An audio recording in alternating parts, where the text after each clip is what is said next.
some of that shit, because there's a difference between getting money and keeping it. It's two different skill sets. Trust me, I know. You know, and you probably seen a lot of, I would imagine, just some guests who've been on here talking about getting money, and if you see him now, man, he's just downsizing, selling Lambos and shit, right? Because do you remember the crypto bounce when everyone's like, yeah, no, I know, in the clubs, bro? Them niggas are gone.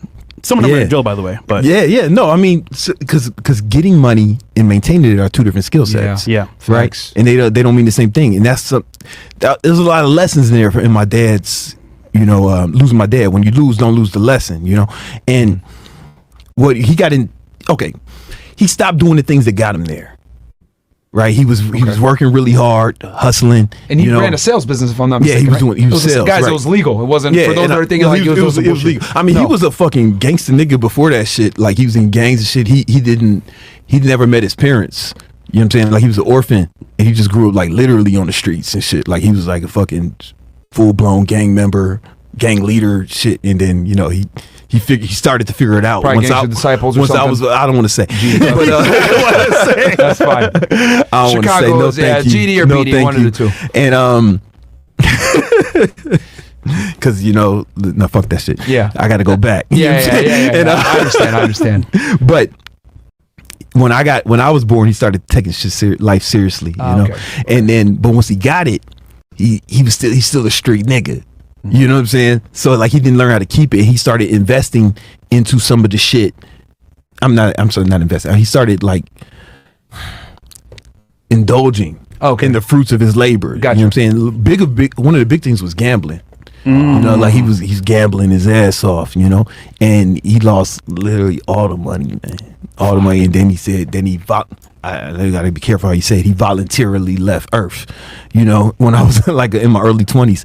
And for me, that was like, oh shit, I gotta get serious about life. You know what I'm saying? It's time to get like for real serious. And I tried a bunch of different shit, you know. I did a bunch of shit, some shit I don't even some of the shit like Myron would have been like hunting me. You know what I'm saying? What the fuck? Like Myron would have been looking into the shit. You know what I'm saying?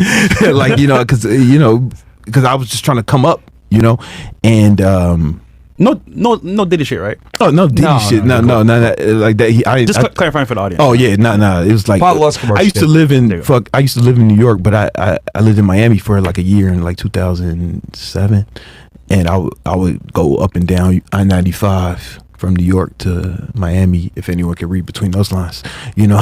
And really, yeah. How was the drive? No, it was a good drive. And then what happened was like, so you know, that was on my father's way down, so we didn't really have no money. He was still alive then, but then he got killed. So he was alive in that during. Well, he was broke at that time. By the time I graduated from college, he was broke again, right? Yeah. He was trying to come up. At least that's what he was telling me, right? And then I started. Was he still gambling at that point, you think? He was still gambling. No, I know. Oh, you know it. Okay. I know. And then, because I would go with him. So I didn't know, I was a kid, you know, I just looked up to the nigga, right? So it's like, you know, he'll get it back. That nigga, you know? Yeah. I ain't realize how. Would you go to Vegas and do it, or was it? Nah, they had the river boats in Gary, Indiana.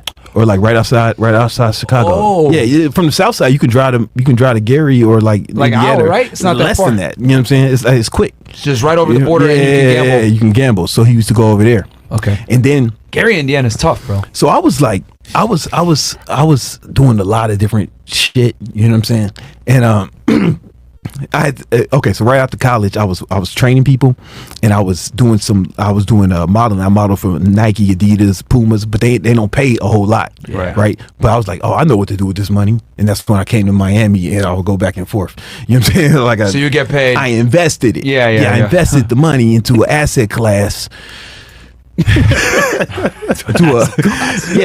invested the money into an alternative asset class. There you go. And then, but when he left Earth, and then my homie Esco got killed, and then my other boys in Miami, he got SV, he got sent double life. You know what I'm saying? Double homicide. Whoa. Right? So I was like, oh shit, I gotta get my life together. And it was from being in the game, right? Well, yeah. It's like, you know, when your life is a reflection of your behavior, right? Yeah. Like we're all living the results of our past behavior. You get what I'm saying? The things we did in the past, we're living the results of them now. You get what I'm saying? So it's almost like we're living in the past. Does that make sense? Right? And the things we do, if we want our future to be different than our present, we got to do things different now than we did in the past. In the current, You get what I'm saying? So I just looked at the people. It sounds like a simple concept, but it's so difficult for so many people Yeah, to you gotta actually really- like understand this shit. It's real shit. Yeah. So that's why I was like, you know what? I see what's happening to everybody around me. All right, he's doing life. You know, Esco got killed. Fucking my dad. You know, like, all right, you become like the people you're around. So it's like I got to change everything. So then, you know, I stopped doing anything that was like immoral or illegal. And I was like, listen, I'm just gonna. I still got to take care of my family because my dad's dead, right? So I started just working regular What year did you jobs. kind of have this epiphany? Like, I'm This was exactly 2000, the end of 2007. Okay. Right, leading into the recession of 08. Oh. Yeah. So I said, fuck this shit. You know, I'm still a G. So I started waking up instead of having a pity party for myself, I started waking up at 4, training people in the morning. And you're living in New York City at this I was point. living in New York. I was living in Queens, right? And I would take the train from Queens to Harlem, train people at 145th, the New York Sports Club. I'll shower there, boom. Then I'll go to the Prada store in Soho and work security for like 8 hours a day. And then I would work for a moving company after that. And that was 5 days a week. And on the weekends, I woke up early, train people. Excuse me.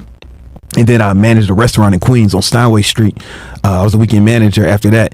And so this is like 12, 14-hour days, 7 days a week. And I did that shit for 2 years. But then I wasn't broke no more, right? So like that's one of the things I be preaching, man. Like anybody can get some more money if you're willing to put in the work. But you know, a lot of people not willing to make those kind of sacrifices. Yeah. And maybe their So life's you were not bad never enough. ever like actually broke. It's just that you just didn't wouldn't have allow time. myself You were to be broke broke. of time. Yeah, you were broke of time. I wouldn't like being in a healthy man in a first world country. Being broke is a choice, Facts. right? Like you don't have to do it. You just have to make sacrifices. Yeah. And I was willing to sacrifice everything. You know what I'm saying? So no Only one job. parties, Yeah. no going out. You don't drink. I had my you head don't do down. drugs. Nah. I mean, I drank and did drugs at that time, but I didn't have time for it. So that's like Okay. that's actually a cheat code. If anybody who wants So to you get did it. You partaked in it, but you just didn't do it because you couldn't. I wasn't trying not to. Like I was, but I realized that's a cheat code too, Yeah. right? If anybody who has some fucking vices that they want to get rid of, yo, just fill your calendar up with other shit. Different Like habits. crowd it out. Yeah. Then you won't have time. You won't have time to do the shit, and it was easy. And so when I finally officially quit smoking weed and drinking, which was like 10 years ago, it was easy.